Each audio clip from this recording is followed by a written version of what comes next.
আসসালামু আলাইকুম। আজকের পর্বে আমরা দেখব যে what is domain hosting and how it works, মানে ডোমেন হোস্টিং আসলে কি এবং এটা কিভাবে কাজ করে।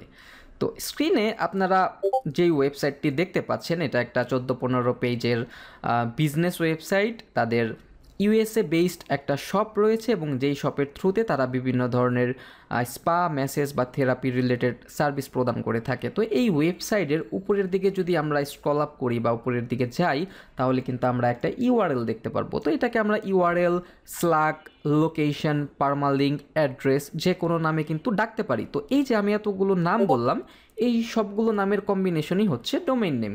তো ইট মিনস আমাদের এই ইউআরএলটাই হচ্ছে আমাদের এই কাঙ্ক্ষিত ওয়েবসাইটের ডোমেইন বা ডোমেইন নেম। অন্যভাবে বলতে পারি যে আমরা গুগলে এসে কোনো একটা ওয়েবসাইটকে সার্চ করার জন্য যেই নামে আমরা গুগলে সার্চ করি এবং সার্চ করার পর আমাদের সামনে যেই অ্যাড্রেসটা আসে সেটাকে আমরা ডোমেইন নেম বলতে পারি। তো এই লেখাটা লেখার পর আমার সামনে কিন্তু এই ওয়েবসাইটটাই আমার সামনে উপস্থিত হয়ে আসছে। তো এই ওয়েবসাইটের মধ্যে https://walkymessagedollars.com যে নামটা রয়েছে বা যে অ্যাড্রেসটা রয়েছে সেটাকে আমরা ডোমেইন বলতে পারি। এবং লাস্ট আরেকটা জিনিস বুঝতে হবে, সেটা হলো এই যে এই ডোমেইনের লাস্টে কিন্তু .com নামে একটা ওয়ার্ড রয়েছে। তো এটাকে আমরা এক্সটেনশন বলতে পারি। তো ডোমেইনের কিন্তু বিভিন্ন ধরনের এক্সটেনশন হয়, যেমন .com, .org, .bd, .xyz ইত্যাদি ইত্যাদি। তো সব থেকে মোস্ট পপুলার এবং ইউজেবল এক্সটেনশন হচ্ছে .com, যেটা কিন্তু আমাদেরকে পারচেস করার জন্য প্রত্যেক ইয়ারলি কোম্পানি ভেদে কিন্তু 800 থেকে 1000 টাকার মতো আমাদেরকে দিতে হয়। সো এটাই হলো আমাদের ডোমেইনের কনসেপ্ট এবং এটা হচ্ছে আমাদের এই ওয়েবসাইটের ডোমেইন নেম বা ডোমেইন। তো এখন আসি হোস্টিংয়ের কথায়, যে হোস্টিংটা আসলে কি। তো হোস্টিংটা কি এটা বলার আগে জাস্ট একটা এক্সাম্পল দিই আপনাকে। সাপোজ ধরেন আপনি আপনার ফোনের মধ্যে একটা মুভি ডাউনলোড করলেন অথবা ক্যামেরাটা ওপেন করে একটা ছবি তুললেন। তো এই যে মুভি বা ছবিটা এটা আসলে কোথায় যাবে? তো এটার অ্যান্সার হচ্ছে এটা ফোনের যেই ইন্টারনাল স্টোরেজ আছে বা এক্সটার্নাল স্টোরেজে আছে বা মেমোরি আমরা বলে থাকি, সেখানে গিয়ে সেভ হবে, তাই তো? তো ওয়েবসাইটের ক্ষেত্রেও কিন্তু কাইন্ড অফ জিনিসগুলো সেম। এই যে দেখেন, এটা একটা ওয়েবসাইট। এই ওয়েবসাইটের মধ্যে কিন্তু অনেকগুলো পেজ রয়েছে। এই যে হোম পেজে অনেকগুলো কন্টেন্ট রয়েছে। আমরা যদি সার্ভিস পেজে যাই, আমরা কিন্তু অনেকগুলো পেজ পাবো, মানে সার্ভিসের আন্ডারে সাব সার্ভিস পেজ। এরপর অ্যাবাউট আস পেজ রয়েছে, প্রাইসিং পেজ রয়েছে, ব্লগ রয়েছে, গ্যালারি রয়েছে, কন্ট্যাক্ট রয়েছে। শুধু পেজেস না, এই পেজেসের আন্ডারে কিন্তু বিভিন্ন ধরনের কন্টেন্ট রয়েছে। এই যে দেখেন, এই লেখাগুলোকে আমরা কন্টেন্ট বলতে পারি। এখানে একটা ছবি রয়েছে, এখানে কিন্তু ভিডিও থাকতে পারে।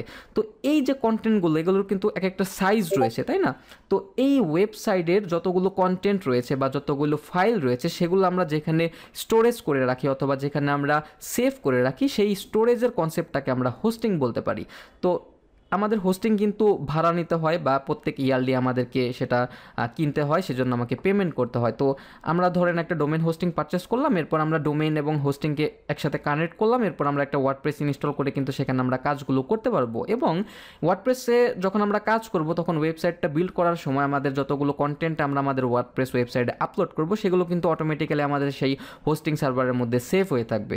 সো এই ছিল আমাদের হোস্টিং কনসেপ্ট। এটাকে আমরা কাইন্ড অফ স্টোরেজ বলতে পারি, যেটা আমরা আর কি সার্ভার থেকে ভাড়া নেই। প্রত্যেক ইয়ারলি বা প্রত্যেক মান্থলি আমাদেরকে একটা চার্জ দিতে হয় এবং সেইটার সাথে আমাদেরকে ডোমেনকে কানেক্ট করায় আমরা কিন্তু একটা ওয়ার্ডপ্রেস ওয়েবসাইটকে বিল্ড করি। সো এই ছিল আমাদের ডোমেন হোস্টিংয়ের কনসেপ্ট এবং আমি অলরেডি কয়েকটা পপুলার ডোমেন হোস্টিং কোম্পানির নাম সেভ করে রেখেছি, যেমন নেমচিপ হতে পারে, তারপরে হোস্টিনজার একটা platform, it's a best good platform ever. Okay, so এরপর হতে পারে ব্লু হোস্ট, হতে পারে গোড্যাডি, হতে পারে সাইট গ্রাউন্ড। এগুলো কিন্তু ক্লায়েন্ট অনেক পছন্দ করে থাকে। ওকে, ক্লায়েন্টের প্রেফারেবল লিস্টের থেকে কিন্তু আমি কয়েকটা নাম কিন্তু আমি বের করে রেখেছি। তো এখান থেকে কিন্তু আপনারা চাইলে পারচেস করতে পারেন যদি কার্ড থেকে থাকে। আর যদি আপনাদেরকে ইন্টারন্যাশনাল কার্ড এখন পর্যন্ত না থাকে, তাহলে কিন্তু সেক্ষেত্রে বাংলাদেশি কোনো একটা কোম্পানির ডোমেন হোস্টিং আপনারা পারচেস করতে পারেন। বাট আমি রিকমেন্ড করবো যে মিনিমাম 14 থেকে 15টা ভিডিও দেখার পরে বা পার্ট দেখার পরে, যখন আমাদের এলিমেন্টর বা এলিমেন্টর প্রোর পার্টগুলো শেষ হয়ে যাবে, তখন আপনারা চাইলে ডোমেন হোস্টিং পারচেস করে নিতে পারেন। টিল দেন আপনারা কিন্তু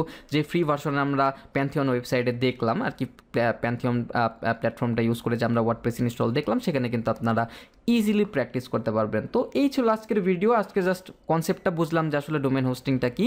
নেক্সট পর্বে আমি যাদের ডোমেন হোস্টিং অলরেডি আছে তাদেরকে আমি দেখাবো যে কীভাবে তাদের ওয়েব সার্ভারে বা cPanel ইউজ করে একটি প্রফেশনালি খুব অল্প সময়ের মধ্যে একটি ওয়ার্ডপ্রেসকে ইনস্টল করে কাজ করা যায়। এবং এই পর্বের পর থেকে কিন্তু আমরা সরাসরি আমাদের ওয়ার্ডপ্রেস ড্যাশবোর্ডের কাজগুলো শুরু করবো আস্তে আস্তে এলিমেন্টর প্রো, এবং আমরা কিন্তু একটা প্রফেশনালি একটা ওয়েবসাইটকে বিল্ড করবো। ওকে, সো টিল দেন সবাই ভালো থাকবেন। আসসালামু আলাইকুম।